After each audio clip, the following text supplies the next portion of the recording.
마가복음 14장 12월 셋째 주까지 이제 말씀 나눈 그 이후가 되겠습니다. 그죠? 2주가 지났죠. 그죠? 3주 만에 마가복음 다시 이제 집중하는데, 옷값을 깨뜨린 여인에 대한 마가의 기록을 우리가 그때 읽었습니다. 그 메시지와 연결해서 오늘 이어지는 내용들을 잘 주목하면 좋겠습니다. 10절부터 26절까지 피아노 쪽에 있는 분들부터 먼저 읽겠습니다. 교독합니다. 시작. 12 중에 하나인 가룟 유다가 예수를 넘겨주려고 대제사장들에게 가매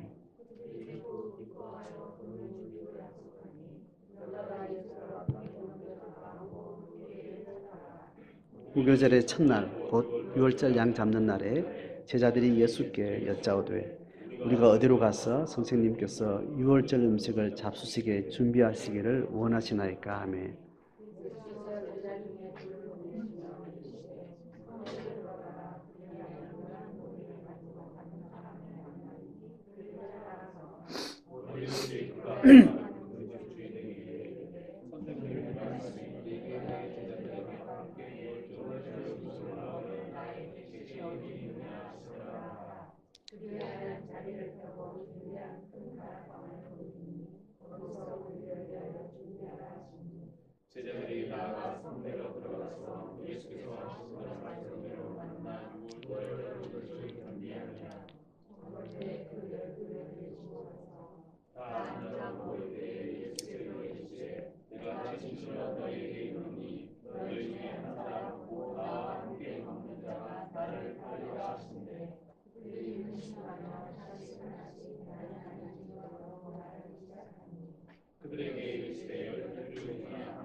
그들이 먹을 때에 예수께서 떡을 가지사 축복하시고 떼어 제자들에게 주시며 이르시되 받으라 이것은 내 몸이니라 하시고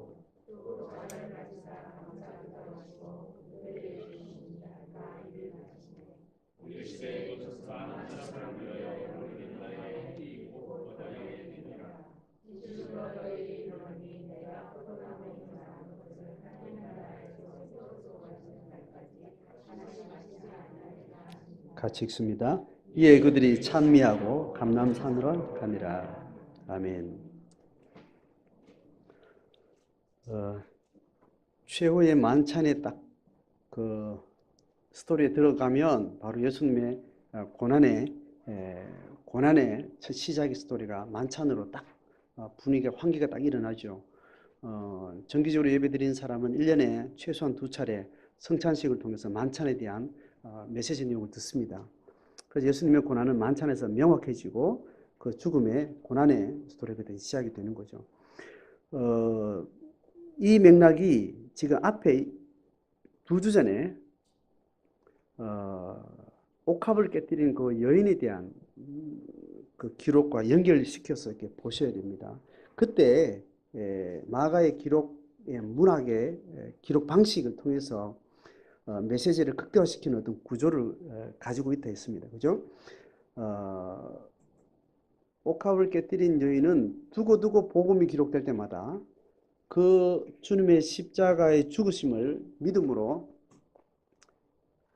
받아들이고 거기에 대한 반응으로 그렇게 복음에 반응하는 자의 첫 번째 케이스로 기억될 것이라고 이야기를 하는데, 그런데 이름은 공개되지 않는 어떤 그 사람의 인적 사항도 전혀 공개되지 않은 그런 한 인물로만 소개되는 겁니다. 그래서 굉장히 중요한 인물로 그 행위가 기록되고 나서 그 헌신과 반대급부의 주체들이 양쪽에 소개되는 거죠. 그걸 봉투기법 제가 설명을 드렸죠. 그죠? 그래서 14장 8절부터 9절까지가 옥합을 깨뜨린 여인의 이야기입니다. 그런데 그 앞에 1절, 2절에 이 여인과 반대편에 서서 신앙의 태도를 보이고 있는 누가 나옵니까? 대제사장들과 서기관들의 예수님을 죽일 결정을 하는 것. 이제 그 기록이 두 절을 딱 두고 있고 가운데 옥합을 깨뜨린 여인에 대한 스토리가 있고 그 끝나고 나서 오늘 읽은 10절과 11절 또 단 두 절로 예수님을 팔아넘기는 유다에 대한 이야기를 하고 있습니다. 이 자체가 마가가 이 예수님을 팔아넘기기로 한 유다 또 예수님을 죽이기로 결정한 대제사장과 서기관들의 그 야합의 스토리 가운데 예수님의 사역을 가장 정직한 신앙의 태도와 영적 반응으로 보여주는 한 여인의 옥합을 깨뜨려 헌신하는 모습을 표현을 하고 있는 거죠. 자, 그렇게 연결하고 나서 오늘 자연스럽게 12절로 이어지는 겁니다. 자, 그러니까 이 마가의 기록의 구성의 어떤 형식 속에서 어떤 메시지를 지금 마가는 지금 주목해 가는지를 보는데 12절부터 오늘 읽은 26절까지는 크게 세 단락으로 나눠져요. 첫 번째는 유월절 음식 장소를 마련하는 그 과정, 그리고 유월절 음식 자리에 들어가서 두 가지 사건을 지금 마가는 기록해. 첫 번째는 뭡니까? 17절부터 12를 이제 유월절 음식의 자리에 데리고 갑니다. 데리고 가서 지금 마가에서 기록되는 두 가지 사건이 어떤 이야기로 구성됩니까? 첫 번째는 예수를 팔자에 대한 이야기를 하시는 거죠. 그리고 나서 22절부터는 이제 유월절 음식 먹는 그 식탁 교제 자리에 본격적인 예식을 행하는 겁니다. 그래서 두 가지 포인트를 우리가 보면 좋겠습니다. 자, 어쨌든 맥락 속에 이제 12절에 봐야 될 내용이 뭔가 하면 무교절의 첫날 이렇게 이야기하는 겁니다. 무교절은 며칠간 드리는 거죠? 7일 동안 드리는 겁니다. 그 앞에는 뭐가 있죠? 유월절이 있는 겁니다. 그러니까 이스라엘의 3대 절기 중에 가장 중요한 첫 번째 절기인 유월절, 그 유월절은 무교절이라는 7일과 연속된 절기가 붙어 있는 겁니다. 그죠? 그래서 그 유월절 절기의 전통이 있는 거죠.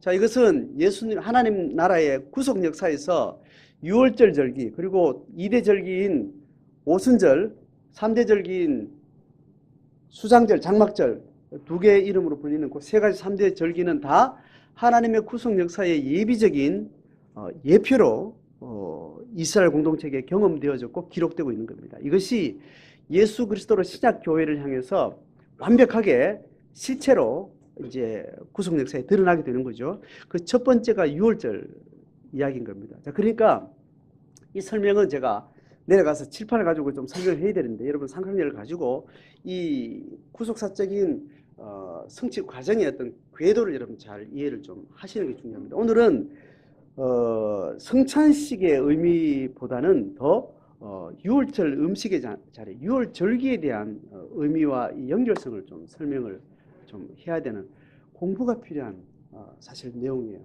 지금 이스라엘 백성들이 지키고 있는 유월절기의 본래적 의미를 우리가 좀 살펴보는 겁니다. 그러니까 이 예수님이 돌아가시기 직전에 드리는 이 유월절은 이스라엘 역사의 전통 중에서 처음 있었던 유월절기 있잖아요. 그죠?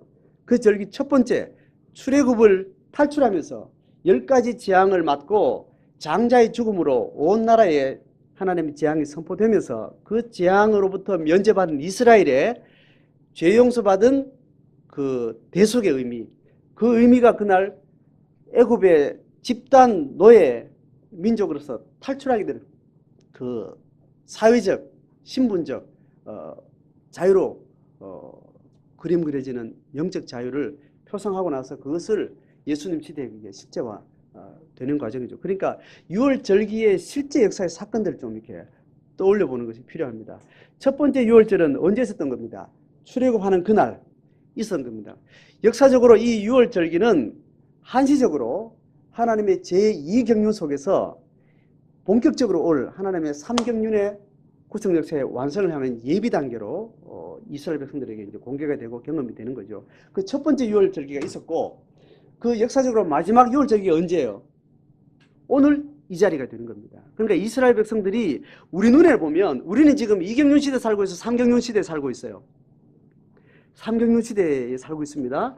삼경륜 시대까지가 하나님 구속 역사의 세 토막 중에 마지막 단계, 완성 단계예요. 그러니까 이 단계는 아브라함을 부른 시대부터 이 단계가 시작되는 겁니다. 아브라함 부르기 전에는 하나님을 떠난 구속이 필요한 인류의 죄의 증상과 증거들을 그대로 노출해서 바벨탑 그 사건까지만 기록하는 겁니다. 아브라함 부르면서부터 구원 역사가 시작된 겁니다. 그 구원 역사의 이경륜 시대에 지금 기록을 하고 있는 겁니다. 우리는 몇 경륜 시대에? 삼경륜 시대에 실체를 보고 있는 사람들이고, 지금 예수님을 제외한 12제자는 12제자를 포함한 이 시점에 모든 이스라엘은 유대 절기를 수백 년 전통과도 지키고 있는 것 아니겠어요?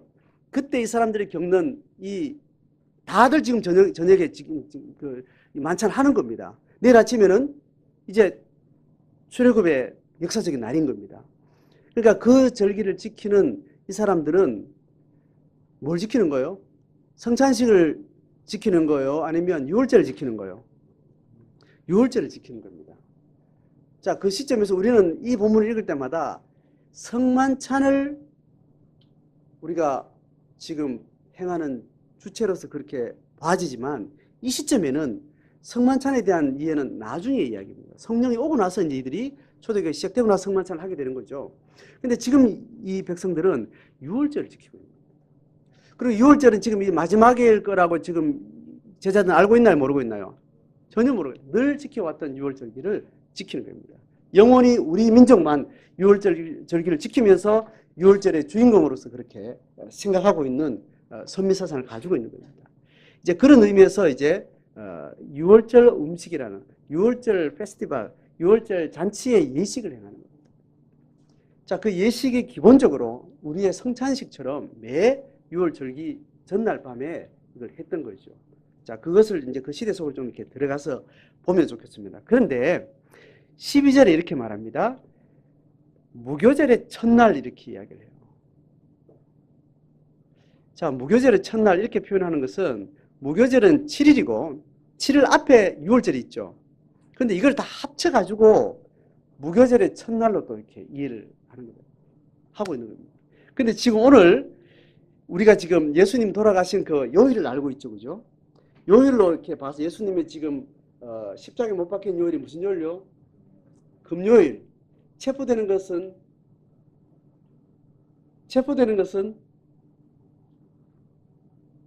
어디서 체포돼요?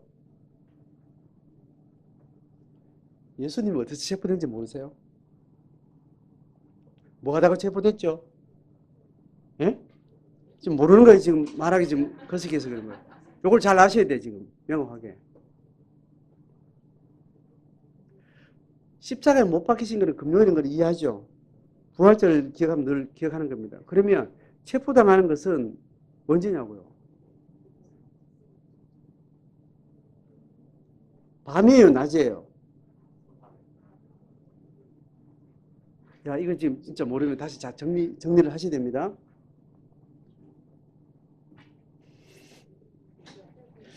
이거는 그 부활절기를 지나면서 부활절기마다 새벽 기도회를 우리가 한 주간 하잖아요. 하면서 매번 하는 이야기인데, 우리가 굉장히 건성으로 듣는 거죠. 우리가 성경을 사실적으로 팩트 자체를 잘 정리를 해야 되는 겁니다. 자, 오늘 잘 설명할 테니까 원래 부활절 때 기억하면서 그 요일을 경건하게 예수님의 고난의 그 시간을 따라서 묵상하는 것이 필요합니다.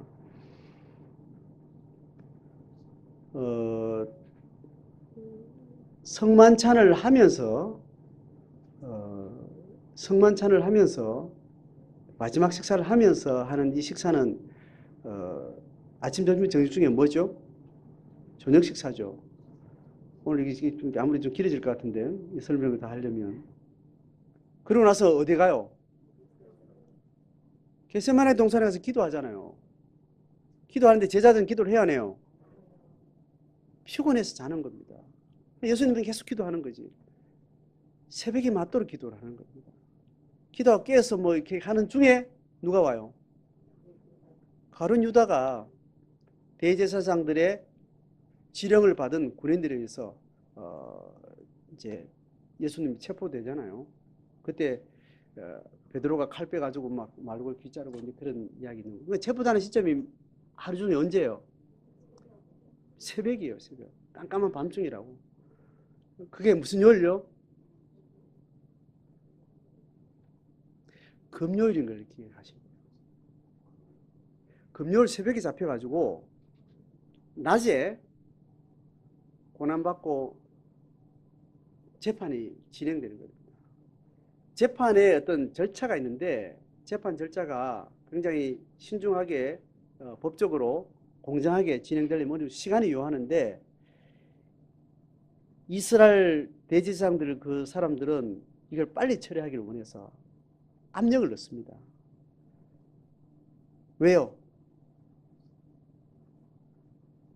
내일이 무슨 날이었어? 내일이 우리로 말해 무슨 요일? 아니, 토요일.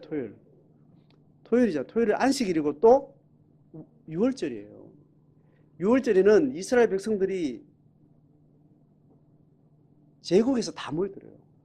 명절에 엄청난 군중들이 모여드는 그 시점에 예수님이 지금 가나안에 입성해가지고 지금 이런 일을 벌이고 있는 겁니다. 그러니까 그 사람들이 예수에 대해서 선한 마음을 가지고 있는 겁니다.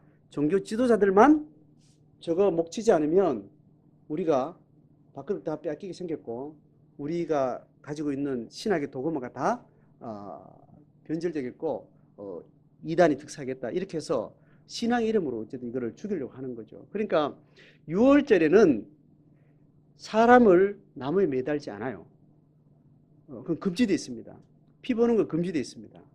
이제 그것 때문에 빨리 오늘 끝내자고 이야기를 하는 겁니다. 어떻게 하다가 그 전에 앞에 1절에 보면 6월절이 가까워서 지금 곤란해서 어떡하지? 도저히 판단상으로는 이 며칠 안 남은 6월절 앞에 두고 이 사건을 이루기 너무 조급하다. 그럼 이 시기가 끝나자. 이런 판단이 섰는데 유다가 빨리빨리 진행되도록 딱 내부자가 협력해 들어오게 된 겁니다. 그러니까 빨리빨리 진행돼 체포를 딱 하고 나니까 바로 내일이 처형을 못 하겠거든요. 늦어지면 안 되니까 그 전에 빨리 끝내서 해서 그렇게 이제 빨리 진척이 되고 막 압력을 넣게 되는 거죠. 자, 그런 과정 가운데 예수님이 십자가에 못 박히시는 날이 금요일이고, 그럼 성만찬하는 날이 무슨 요일이에요? 목요일인 겁니다. 명확해요? 자, 이거 정리가 딱 돼 있어야 됩니다. 목요일입니다. 자, 그런데 유대 절기에 있어가지고 6월절에 이 절기의 시작은 언젠가 하면 무교절이 앞에 7일 있죠. 7일 앞에 하루가 6월절이잖아요. 6월절은 무슨 요일이에요? 안식일이면서 토요일이잖아요. 그죠? 그러면 토요일에 안식일을 뭔가를 지키려면 그 지키는 시점은 언제부터 한다는 거예요? 그 전날 저녁부터 시작이 되는 거예요. 자, 이게 이제 유대절기에서 하루의 날짜를 끊는 날이 우리는 보통 12시 정시를 딱 끊잖아요. 그죠? 이제 그렇게 근데 유대인들은 하루 날을 딱 시작하는 의미의 시점은 뭐냐면 해지고 났어요. 그러니까 금요일 저녁부터 안식이 시작되는 겁니다. 평소에도 그래요. 그러니까 6월 절기도 언제부터 시작되는 거예요? 금요일 저녁부터 시작되는 겁니다. 그래서 금요일 저녁에 뭐를 하는 거예요? 양을 잡아요. 벌써 10일 이상 동안 양을 그 문설주에 피 바른 그 양의 절기를 지키는 거잖아요. 그러니까 양을 잡고 피를 흘리고 임박에 바르는 절차를 다 행한다는 거죠. 그리고 그 고기를 먹는 겁니다. 그 절기를 지키니까 무교절의 첫날 이렇게 되면 무교절 앞에 있는 6월절도 포함되고 6월절이 포함되면 6월절 시작은 언제부터요? 그 전날 저녁부터 시작되는 겁니다. 그러니까 그게 우리로서 무슨 요일이에요? 금요일 저녁이라고 지금 이야기했잖아요. 자, 이해돼요? 그래서 이 표현대로 12절에 무교절의 첫날 이렇게 말하면 바로 6월절도 포함하고 6월절의 시작은 그 전날 저녁이 되는 겁니다. 그러니까 첫날은 사실은 금요일부터 시작되는 거죠. 시간상으로는.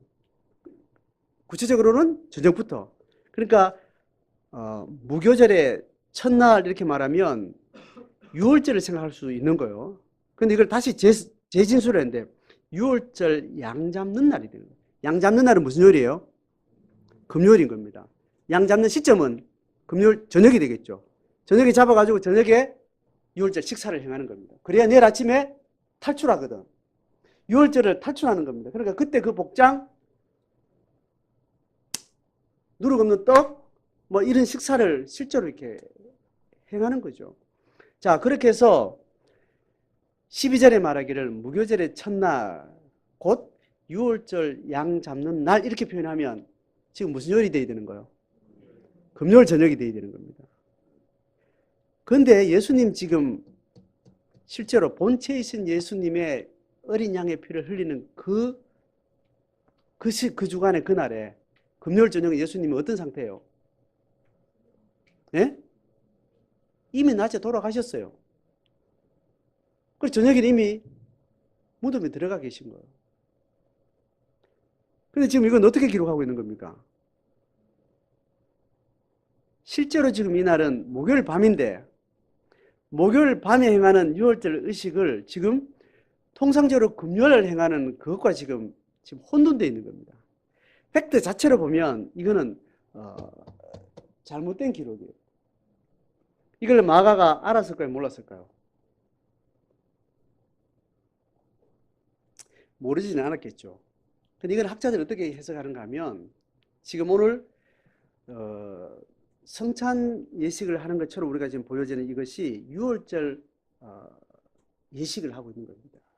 유월절 저녁 식탁 예식을 하는데 그때 우리가 똑같은 성찬식이었던 그런 전통을 가지고 예식을 행하는 과정 가운데 떡을 먹고 잔을 나누는 어떤 그런 예식이 있대요. 학자들에 의하면 잔을 건배를 같이 들면서 하는 그 수가 뭐 4차례나 있대요. 뭐 그런 것까지 지금 성경에 기록되지 않은 거 우리가 자세히 알 필요는 없는 것 같고 그런 전통으로 있다는 건 우리가 알면 되는 거겠죠. 초대교회는 지금 많은 사람들이 유대인입니다. 유대인들은 이 예수님 당시에 이들이 했던 이 마지막 식사가 성찬이 아니고 유월절 절기였다는 것을 지금 명확하게 알고 있어요. 지금 동시에 지금 이 마가가 기록되고 있는 100년 이전의 초대교회 공동체는 그 당시에도 아직 예수 그리스도의 공동체로 들어오지 않는 유대인들은 아직 이경륜을 살고 있나 삼경륜을 살고 있나요? 이경륜 시대에 머물러 있는 겁니다. 그 당시에도 지금 이 마가의 공동체에 지금 성만찬으로 지금 이 예수님의 가르침을 계속 매 식사 때마다 매일 주일 모일 때마다 가정교회에서 이제 밥을 먹으면서 이제 예식을 행하는 사람들은 그 순간에도 유대인들 아직 예수를 주로 받아들이지 않은 유대인 공동체는 유월 절기를 1년에 한 번씩 그렇게 계속 지키고 있는 거예요. 이것이 2경륜에서 3경륜으로 전환되는 첫 번째 주인공이 예수님과 함께한 12제자가 되는 겁니다. 자, 그래서 이 공동체는 이 예수님의 마지막 유월절기로 지금 믿고 있는 거잖아요. 이 마가의 공동체, 초대교회 공동체는. 근데 이 제자들은 유월절기를 지키고 있었다는 거예요. 근데 예수님이 이거를 마지막 절기로 지금 명하시고 이 절기로부터 이제 성만찬으로 시작되는 삼경륜의 공동체가 이제 예식을 하는 첫 예식이 된 거인 거죠. 그러니까 이것을 기록하고 있는 이 초대교회 공동체는 유대인이 아닌 사람은 오니까 밥 먹네, 뭐 예식생활 이게 그냥 성만찬인 줄 알지만 유대인으로 있다가 지금 초대교회 예수님의 공동체에 들어온 사람들은 예수를 만나기 전에는 유대 절기를 유월절 절기를 지키던 그 예식이 이렇게 바뀌었다는 것을 알고 있는 겁니다. 그래서 이것을 강조하려고 했던 거예요. 그래서 요일이 다름에도 불구하고 예수님은 어떤 의도인지 실제로 잡히는 양의 날은 원래 유대인들이 양 잡는 그날 금요일 날 돌아가신 게 맞죠. 그리고 이 예식을 마지막으로 행하면서 삼경륜의 예식으로 전환하려고 했던 예수님은 시점을 하루 전에 잡았던 거예요. 자, 이제 이해가 되죠? 그랬을 때 사실은 목요일 날 행했지만 의무론적으로는 금요일 날 행해야 될 예식을 하루 앞당겨 한 겁니다. 그러니까 자, 이 당시 예수님 죽는 그 마지막 예식이 있는 그 주간에 지금 예수님의 공동체가 지금 유월절 절기에 저녁 잔치로 하고 있는 그 시점에 유대인들은 지금 뭐 하고 있을까요? 하고 있어? 안 하고 있어? 이거를 안 하고 있었던 거예요. 근데 예수님은 하루를 땡겨서 이거를 하시면서 이렇게 하시는 거죠.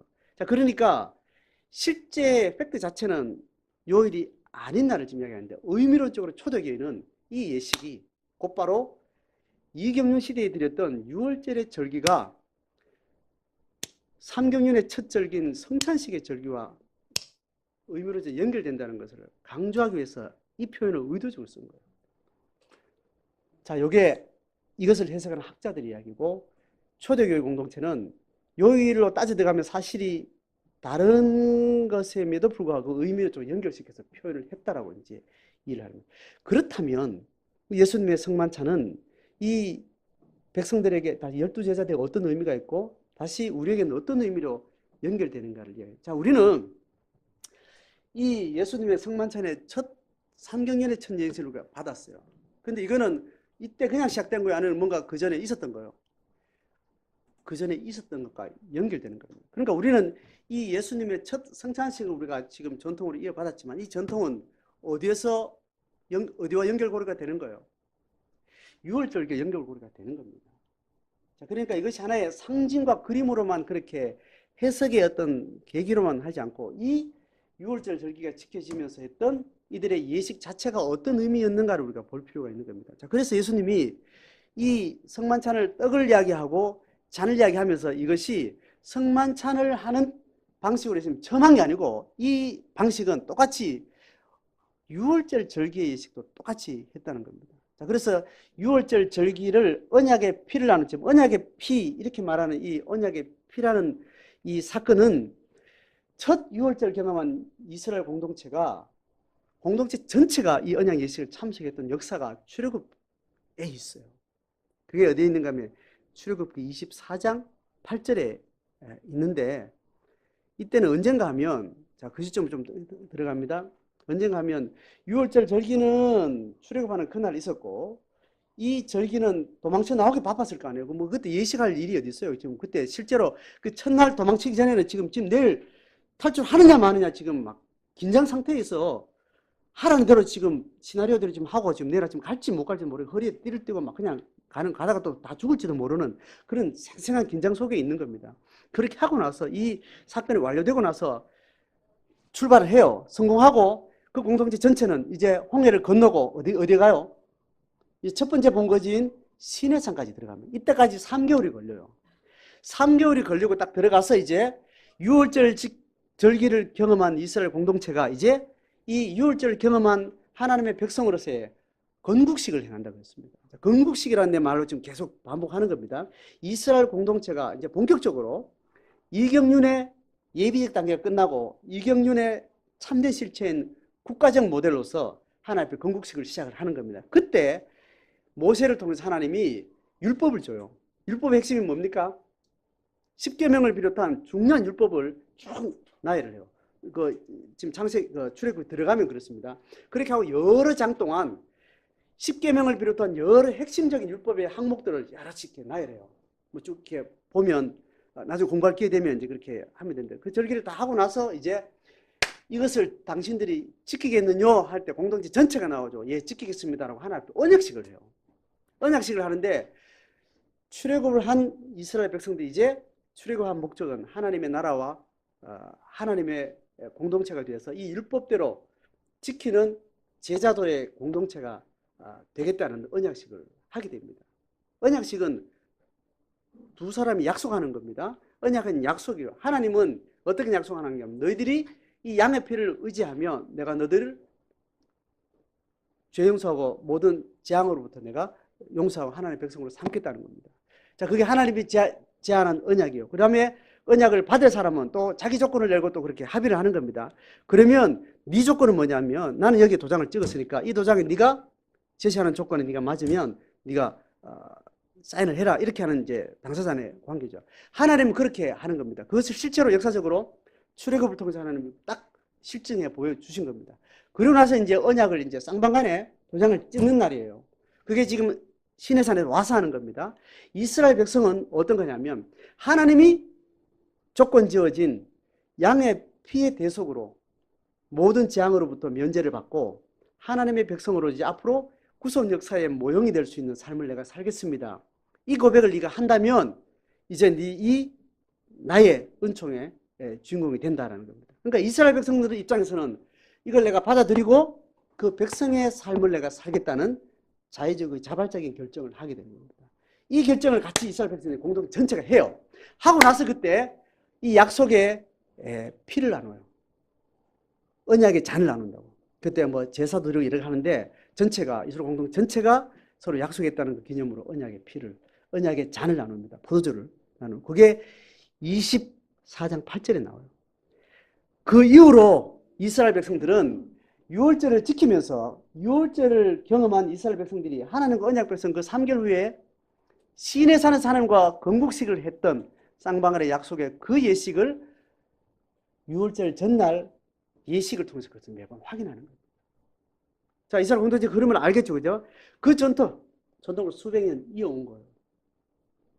근데 우리가 성찬에 동참할 때, 성찬에 동참한 거는 이스라엘 백성의 유월절기의 쌍방울의 약속의 의미를 예수님과의 관계 안에서 우리가 약속의 의미로 우리가 같이 그 전통을 이어가는 거예요. 그러니까 우리가 매번 성만찬은 첫 번째 주목해야 되는 건 이겁니다. 성만찬은 한 번씩 하는 예식의 방식으로 하지 않고 일상의 방식으로 초대교회는 그렇게 받아들이게 된 거예요.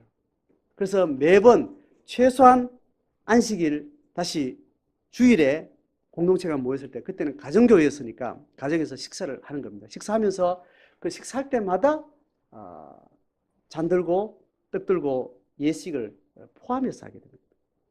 그렇게 하면서 이제 초대교회 많은 긍정적인 부분도 있지만 모든 긍정적인 데는 반대 부정적인 것들입니다. 이게 가볍게 여기고 그 정신을 해야기 지키고 그렇게 해서 또 교회 전통은 또 이렇게 예식화된 방식으로 지금 우리가 지금 받고 있는 겁니다. 실제로 우리의 개인의 제자도에서는 내가 매일 먹는 식탁을 통해서 건더기는 예수님의 피고 다시 예수님의 살이고 국물은 예수님의 피라는 것을 이야기합니다. 그것은 떡과 포도주를 이야기하는 게 아니고 그냥 문화적으로 먹는 식사의 일상에서 그 먹음 자체를 통해서 예수님의 피 흘리심에 대한 고백과 그 삶에 대한 언약에 동참한 내 의지를 확인하는 자리로서 그렇게 일상의 영성에서 우리 가운데 매번 경험되는 과제예요. 그래서 그거에 대한 표상으로 우리가 예식을 1년에 몇 차례를 하는 겁니다. 개인의 영성에서는 이게 공동체 함께 모이는 매주를 먹는 이 식사에서도 그렇게 돼야 되고 개인 일상 식사에서도 그렇게 돼야 되고 함께하는 지체들과 관계 있을 때 매번 그것을 예수님과 약속한 것을 꼭 기억하도록 초대교회는 그 전통을 가지고 오다가 지금 기독교 전통은 그렇게 다시 구약 전통의 모형을 따라서 많이 퇴행된 상태입니다. 우리는 그 정신을 이어받아 가게 되는 거죠. 그러면서 성찬은 예수님이 지금 오늘 24절에 말하는 언약의 피라고 말할 때 이 언약의 피는 쌍방간의 언약이었다는 것을 우리가 기억할 필요가 있습니다. 쌍방간의 언약인데 하나님의 언약은 의심할 필요 있나 없나요? 의심할 수 없습니다. 완벽히 이루셨어요. 그 다음에 그 책임을 완수한 언약 1차 당사자 하나님의 신실함과 함께 그 다음에 누구의 신실함이 필요한 거죠? 제2당사자는 우리의 언약이 필요한 겁니다. 하나님이 약속한 언약은 양의 피만 네가 의지하면 예수 그리스도의 보혈을 네가 마음으로 받기만 하면 너는 천국 백성 된다는 그 약속을 하나님께서 완성하신 거고 우리가 그것을 받아들인다는 것은 그 은총의 주체로서 자기를 확신하는 걸 포함해서 내가 그런 부름받은 삶으로 내가 살겠습니다라는 것은 내 의지와 내 삶의 결단으로 그 백성됨의 질적인 삶을 내가 성취해 나가고 완성해 나가는 것은 내 편에 있는 거예요. 그렇게 해서 하나님의 언약은 완성되는 거예요. 내 노력으로 하나님의 구원받는 건 아니지만 하나님의 나라는 철저하게 내 노력, 나의 죽음이 필요 없는 구원이지만 나의 죽음이 필요한 하나님의 나라인 겁니다. 자, 우리가 언약의 피를 들 때마다 예수님의 피 흘리심을 내 생에 가장 중요한 신앙 고백과 가치로 내가 생각할 때마다 내가 그 언약에 동참한 내 도장이 신실한 내 삶으로 계속해서 신실하게 이어지는가를 확인하셔야 돼요. 누구 몫이에요? 강 목사 몫이에요? 여러분 몫이에요? 각자 몫입니다. 강 목사의 몫은 내 고백이 주님 앞에 드려진 그 고백에 대해서만 내가 책임질 몫이 있습니다. 각자의 삶은 누구의 몫이라고요? 각자 가질 몫이에요. 제가 그 언약에 대해서 배반하는 것에 대해서 여러분 거기에 목숨 걸 필요 있어요? 없어요? 없어요. 중요한 리더이기 때문에 목숨 걸 필요 있나요? 없나요? 없습니다. 탑 리더가 배교하는 것에 대해서 하나님 나라의 좌절의 계기가 되나요? 안 되나요? 안 됩니다. 이름 없는 성도가 저 사람이 구원 받았는지 안 받았는지 모르는 사람이 신앙을 반응했다가 배교하는 것에 대해서 우리가 목숨 걸 필요가 있나요? 없나요? 없습니다. 이거 누구 몫이에요? 자기 몫이고 하나님 몫이에요. 그거를 지금 예수님의 성산 자리에서 어떻게 얘기하는가 하면 가장 이름 있는 이 중에서 나를 팔 배교의 핵심 주동자가 여기 있다라고 예수님 이야기하는. 예수님 그걸 알아요? 몰라요? 알고 있는 거예요. 초대교회는 알고 있나요? 모르고 있나요? 초대교회 지금 마가에 기록하고 있는 이 초대교회 성도들은 알고 있나요? 모르고 있나요? 알고 있으니까 이렇게 기록하지. 지금 유다가 바보질 하고 있는 주인공이 사실은 옆에 거들고 있는 11명도 마찬가지잖아요. 다 빼앗고 다 도망가잖아요. 다음 주에 보면 알겠지만 예수님 그럴 수 없으면 나를 끊겠다. 이런 가장 어리석고 가장 삐란 짓을 하는 핵심 주인공들이 지금 이 마가가 기록한 이 공동체의 탑 리더들이라고. 그러니까 지금 실제로 실권을 그대로 사람을 죽이고 살리고 하는 교권을 가지고 있는 핵심 리더가 이런 바보 멍청이였다는 것을 여면히 기록하고 있는 것에 대해서 이 사람들 영향을 받나 안 받나요? 안 받는 겁니다. 난 그럴 수 있었다. 그런 바보다. 그런 바보들 때문에 예수님의 나라가 좌절됐냐? 아니라고 이야기하는 겁니다. 하나님의 나라는 지금 마가가 기록하고 싶은 것은 12제자기 때문에 하나님 나라가 지탱되는 게 아니다. 지금 예수님 죽음 시점에 그 하나님 나라를 증언하고 오고 오는 모든 세대 동안 복음이 증거되는 곳 동안 복음에 반응하는 사람을 누구로 지금 증인으로 삼는 거예요? 옥합을 깨뜨리는 이름 없는 한 여인을 통해서 그걸 증인을 삼겠다는 거예요. 그러니 예수님도 이야기를 하고 있는 겁니다. 하나님 나라는 유명한 자들에서 되는 게 아니다. 유명한 자들이 무너지는 것을 우리가 하나님 앞에 좌절을 이야기할 수 있나 없나요? 없다는 거예요. 거기 목숨 걸지 마시고. 어디에 목숨 거는 거예요? 사인한 언약의 제2당사자인 내가 그게 신실한지 거기에 우리 목숨 걸는 거예요. 그렇게 걸면 그 사람이 이름 있는 사람이든지 이름 없는 사람이든지 하나님 앞에 하나님의 나라의 주인공이 되는 거예요. 자, 여러분, 저는 청년 때부터 어릴 때부터 교회에서 하나님을 경험하고 나서는 교회에 있는 모든 사람과 교회 자체가 하나님의 신성이 있다고 믿은 겁니다. 여러분 그렇게 교회에 들어오기도 하고 그렇게 신앙 시작하죠. 그런데 신성이 가득하기로 내 안에 경험되고 난 다음에 이렇게 예수 이름을 말하는 사람은 다 나처럼 신성이 가득할 줄 알고 교회에 들어왔는데 폐를 까보니까 이런 배반자들이 없는 거야. 실망이 그지 없는 겁니다. 근데 목사라는 사람도 온몸으로 교회의 명예와 교회의 신실함을 대표하는 그 사람조차도 가장 근원적으로 배교의 자리에 서 있는 것을 볼 때 하나님을 의심하게 되는 거예요. 그게 오늘의 낯선 이야기입니까? 예수님 때부터 있었던 이야기입니까? 있었던 이야기로 성경은 그대로 기록하고 있는 겁니다. 이스라엘 공동체 역사는 어때요? 또 뭐 그 인간들 다 그렇잖아요. 그런 역사 속에도 하나님 나라 좌절된 적 있나요? 없나요? 없어요. 제 인격적인 경험으로는 어떠냐면 교회에 그렇게 발을 들여놓고 교회에 그런 신실한 마음으로 교회에 오는 것이 곧 하나님을 만나는 것이 교회 만난 사람들을 만나는 것이 곧 주님을 만나는 것 같은 그 마음으로 교회에 내가 몸을 담고 있다가 폐를 까디집일 수 있는 그 인격을 탐색할 수 있는 그 지근거리에 사춘기가 되고 이제 교회 생활을 하게 되면서 나의 배교를 보기 전에 다른 사람의 배교를 먼저 보게 되는 거예요. 그러면서 많은 동안 이게 뭐지? 정리가 안 되는 거예요. 정리. 이건 누가 말해주지 않았기 때문에. 성경이 이름에도 불구하고 성경이 이렇다고 교회에서 말해주지 않고 그냥 말하고 그냥 나를 계속 가르쳐 온 겁니다. 나는 막연히 그냥 내가 생활하는 방식대로 왔는데 이게 다른 사람들의 배교를 보게 되면서 이게 굉장히 갈등이 생기기 시작하면서 배교의 실체를 교회가 가르쳐 준 게 아니고 선교단체가 가르쳐 주기 시작한 거예요. 그리고 나서 교회에서 내가 이랬던 이유들, 교회가 그랬던 이유들, 내가 왜 갈등했었고 왜 이렇지? 이렇게 했던 이유를 선교단체를 통해서 성경을 통해서 낱낱이 알게 되고부터는 그다음부터는 교회를 씻는 사람이 된 거죠. 한국교회는 끝이다. 한국교회는 망했다. 한국교회는 전혀 소망이 없는 데다. 이렇게 생각하고 젊은 혈기를 가지고 내 혼자 하나님 나라를 이룰 것처럼 지금 다음 본문에 나올 베드로처럼 험한 이야기를 하면서 야 교회가 그런 줄 알고 있냐 물으면 사람들 모르잖아. 그러면 또 막 교회가 왜 그런지 아냐 막 성경이 이런데 성경은 어떻고 막 주일은 헌금은 또 11조는 어떻고 막 이야기하면서 막 거품 물고 막 그동안 내가 막 눌려던 억압의 양만큼 막 목사님 막 씹는 겁니다. 청년 때 이렇게 팔짱 끼고 딱 앉아있으면 목사님 설교가 그대로 분석이 되는 거예요.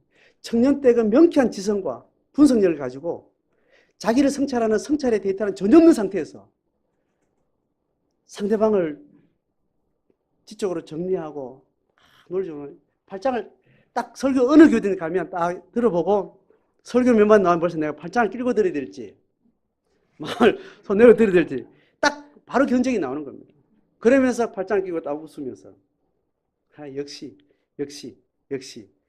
그렇게 수많은 날을 보내고 났는데 그런 시절을 보내고 나면 날수록 언제 내 안에도 본질적인 배교가 있다는 걸 알고 나서는 그게 한 10년 걸리더라고요. 또렷이 기억하는데 전도사 때요. 강도사 신학교를 졸업하기 얼마 남겨놓지 않고 졸업하기 전임이 돼야 되는 날 그리고 결혼한 지 3, 4년쯤 됐을 때 아마 이때가 자기 인생의 모든 가능성이 바닥이 나는 자기 실체를 보게 되는데 결혼하고 나서 3, 4년 되면 애를 한둘 낳고 나면 그대로 제 인생이 어떠한지 내 생을 향한 그 열정이 얼마나 허망한 건지 그런 성찰이 되는 것 같아요. 일단 저는 그랬습니다. 그러면서 그 배교의 칼날이 상대방에 있지 않고 내한테 있다는 것을 이제 실존적으로 그전에 지적으로 알았지. 그래도 네가 중요하다 그러고 뭐 네가 그래도 그 자기를 헌신한 사람 뭐 이런 원리적으로 배웠지만 자기 실존을 두고 절실하게 칼날은 내한테부터 시작돼야 되는구나라는 이 절실한 실존적인 이 승복이 된 게 그 나이 때인 거예요. 그리고 나서 전임 생활을 계속하면서 교회를 씹고 한국교회를 한탄하고 막 그렇게 하는 사람들을 들으면 피곤한 거예요. 그러면서 하나님을 배워가고 신학을 배우고 교회 역사를 배우고 성경 역사를 배워가는 동안 그 부정적인 것을 목숨 걸고 계급품 물 필요가 없구나. 사탄은 그걸 또 우리에게 요구하는구나. 사탄은 그렇게 우리의 시간들을 그렇게 보내기를 사탄은 그렇게 우리에게 조장하고 있구나. 그걸 알게 됐어요. 그러고 나서 이 한국교회에 대해서 씹을 수 있는 지적인 신앙적인 어떤 수준이 있는 사람하고만 이게 상대가 되는 거예요. 요게 답니다 하고 난 잘하고 있네. 이렇게 생각하는 사람들하고 신앙의 본질을 이렇게 나누기가 힘든 거예요. 성경이 말하는 규제에서 자기를 성찰할 수 있고 다른 사람을 분석할 수 있고 말씀으로 비춰낼 수 있는 그런 지적인 분력이 없는 사람들하고는 이 신앙의 본질 이야기 안 되는 겁니다. 그게 안 되면 대부분 종교성에 빠지면서 기복과 세속주의가 종교적으로 녹아들어요. 그래서 종교를 가지고 있는 그 이름으로 엄청난 폭력을 행하고 엄청난 우상을 신앙 이름 안에서 만들어내요. 그러니까 그런 식으로 신앙생활을 어릴 때 배웠기 때문에 그나마 그런 분석에 대해서 분별에 대해서는 배우고 있는 겁니다. 그러니까 그 분별 자체가 없는 교회 가면 굉장히 피곤한 거예요. 그걸 말하면 어느 날 나는 이상한 사람이 되고 목사를 까기 시작하니까 교단이 잘못됐다고 이야기하고 그랬고 이런 것에 대해 전혀 못 받아들이는 거죠. 그래서 제가 담임을 할 교회를 찾으면 어느 정도 되는 교회가 되어야 될까. 적어도 그런 의식이 있는 교회를 찾다 보니까 여기까지 왔습니다. 그럼 내가 교회와 신앙을 보는 적어도 한 차원 분별할 수 있는 의식을 가지고 자성과 성찰을 할 수 있는 그런 시간을 가지고 있는 목회 비전과 성도들의 어떤 신앙의 어떤 수준에 맞다 해서 제가 왔어요. 끊임없이 싸움은 뭐냐면 누군가의 배교에 너무 우리가 넘어지는 거예요. 주님이 말하는 것은 다른 사람의 배교를 네가 너무 신경 쓰지 마라. 다른 사람의 배교를 너의 성찰의 칼날로 삼아야지. 다른 사람의 배교를 두고 칼을 들고 이렇게 있는 것은 사단이 좋아하는 거다.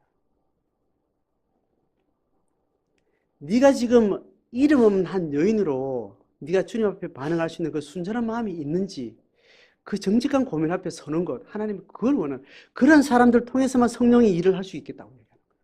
분석하는 사람 말고 저거 아닌데 나도 아니지만 쟤도 아닌데 뭐 이러고 있는 사람하고는 하나님이 말할 수 없는 겁니다. 칼날을 내게 들이댈 때 배교자를 품을 수 있어요. 배교자에 대해서 단절하기 전에 배교자에 대한 용서를 내가 짊어지고 갈 수 있는 성령의 마음과 중보의 마음을 가지게 되는 거죠. 성령은 한 인격과 한 인격의 영을 연결하는 자인데 우리 인격에 배교자를 향한 품고 그 배교에 대한 용서를 내가 주님 앞에 가지고 날 때 중보의 마음이 없는 사람을 통해서는 성령이 한 인격을 넘어갈 수가 없는 겁니다.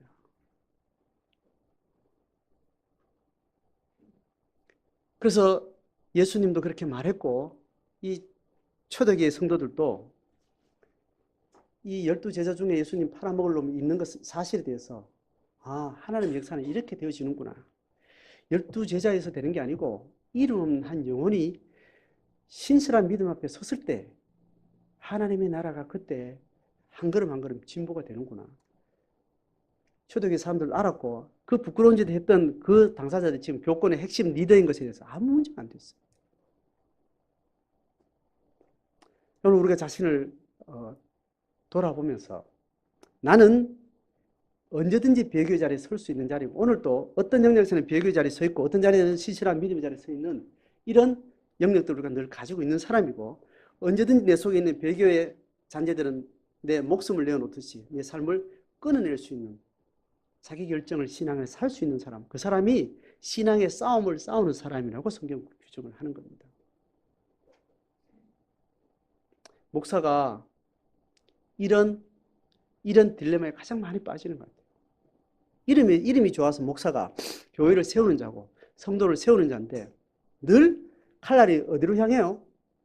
내 창이 나를 향하는 게 많겠어요? 밖을 향하는 게 많겠어요? 내가 대답하는 원하는 답은 밖을 향해서 항상 있는 거야. 성도들 어떻게 사나? 잘 살고 있나? 제대로 사나? 이렇게 보고.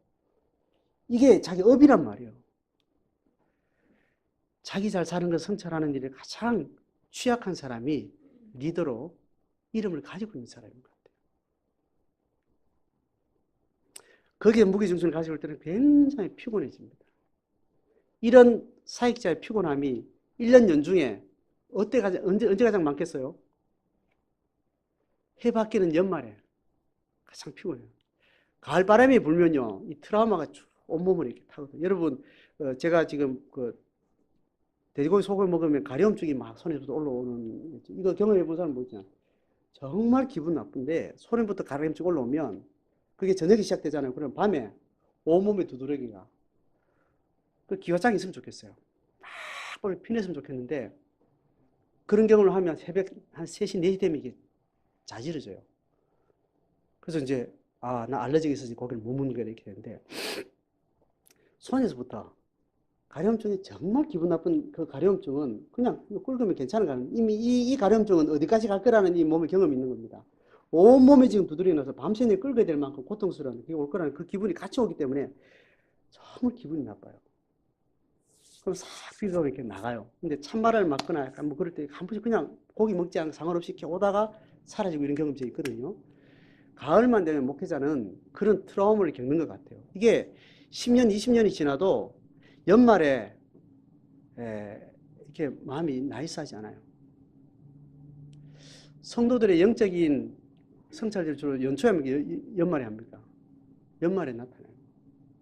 연말에 성도들 어떻게 살았는가, 이런 동안 어떻게 내가 사역했는가, 어떤 결과는 어땠는가, 뭐 이런 것들을 이렇게 돌아보면서 좋은 일보다 안 좋은 일들이 마음에 이렇게 담아지는 거죠. 내가 이 목회를 잘하고 있는지 돌아보고, 그렇게 할 동안 칼날을 자기 안에 이렇게 두고 있으면 주님 앞에 자기 고민을 하면 되는 겁니다. 근데 내 사역의 결과를 두고 자꾸 내가 하나님 앞에 카운트를 하는 거죠. 네가 잘하고 있는 것이 내 사역의 결과에 따라서 네가 잘하고 있는지 이게 기준이 삼는 거는 정당한 게 아니란 말이죠. 사역의 결과는 주님 거고, 나는 지금 오늘 내 자신이 주님 앞에 정직한가, 영적으로 분명히 말씀 앞에 서 있는가, 그걸 돌아보면 그걸로 자족하거든요. 근데 그까지 돌아오는데 오랜 시간 걸려요. 내가 지금 그런 내가 섬김을 계기로 사역의 어떤 이름으로 내가 너무 하나님이 책임져야 될 걸 너무 책임지고 너무 신경을 내가 이렇게 자책을 하거나 또 그 사람 탓을 하거나 상황 탓에 너무 내가 짐을 지고 있거나라는 걸 알게 되는 게 한참 있다 또 이렇게 느끼죠. 그러면 그걸 또 내려놓는 과정도 하나 승복을 하는 과정들이 있습니다. 여러분도 마찬가지. 어떤 사건을 맞이할 때 그게 나를 고통스럽게 할 때 이 고통이 신앙 안에서 무의미한 나의 잘못된 무게라는 것을 알게 될 걸 내려놓는 과정을 통해서 벗어지잖아요. 그죠? 그런 과정들이 누구나 있게 되는 거죠.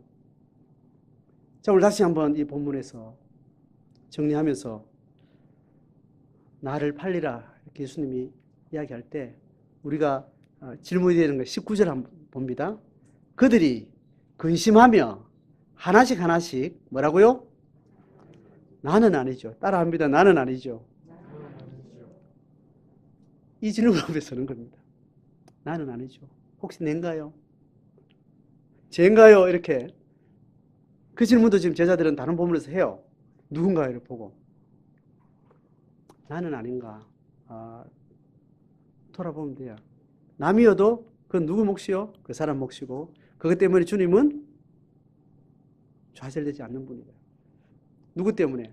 나지오라고 하는 나 때문에 누던 베개도 나지오라는 사람이 있어서 이름 한 여인의 옥합을 깨뜨리는 그 현장이 있는 한은 어떤 누구의 배교가 커도 하나님은 다수를 사용해요? 소수를 사용해요? 소수를 사용한다고 그랬어요. 계속 이야기해요. 좁은 문을 통해서 가는 인간들하고만 내가 일한다. 하나님이 역사적으로 계속 말했다고. 우리는 많은 다수에 너무 절망하는 거예요. 소수에 내가 서 있는지를 진지한 자기 질문 속에 영적인 자기 위치를 잃어버리지 않기를 원합니다. 공동체가 깨어지고 교회가 힘을 잃는 이유는 쟤인가요? 라고 이렇게 눈을 그쪽으로 돌리고 자기를 주님 앞에 돌아보지 않기 시작하면서 교회는 분란이 시작되고 교회는 짜개지고 영적인 능력을 상실하고 세속이 끊임없이 교회로 침투해 들어오는 거죠. 오늘 다시 주님의 성찬을 기억하면서 우리는 6월 절기를 지켰던 이스라엘의 언약 전통을 이어받아서 예수님의 성찬에 동참하는 매 일상에서 나를 위해서 피우신 그리스도의 보혈이 나의 언약도 함께 포함돼서 맺어진 언약이라는 걸 생각하면서 나를 돌아보는 일들에 늘 신실하면 좋겠습니다. 그 소수가 혹시 하나라도 한 사람이라도 그 시대를 뒤집을 수 있는 그 계기가 충분히 하나님 앞에 된다고 약속을 하고 있습니다.